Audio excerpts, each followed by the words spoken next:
मेरी जान लबां ते आ गई है, हाँ झट पल दा मेहमान है। थोड़ी देर दे बाजू सुन बासे मेरी मौत दा चंद ऐलान है। ते एडी देर न कर जब अपनों कर तेरे सामने निकले जाने। एक दा कासिम फासलाए मेरा घर कोई हिंदुस्तान है।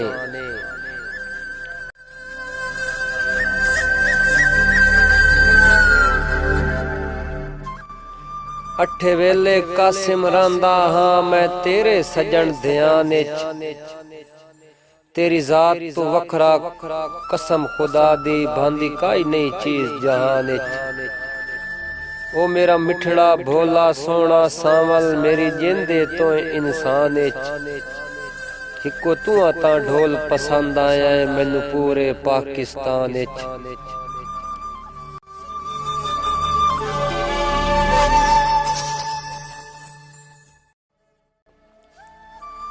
केडा सोना वक़्त निभांदा है असा हुण थोड़ी लजपाले।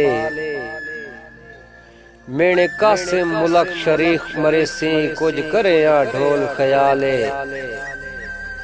जे नू निभदी तां चुप करके इंज कर लईए भाई वाले। तू मैन छड़ दे मैं तैन छड़ देना बा इज्जत तरीके नाले।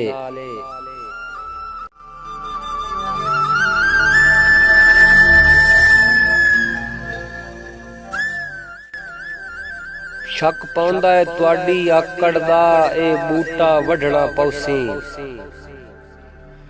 मैनू कासिम वत बदमाशी नाल झट सांगा गढ़ना पौसी। ते भावें बाकी सारी जिंदगी नू विच जेल दे हडना पौसी। ए सरिया हुण तुआडी गर्दन चूं मैन लाजमी कढना पौसी।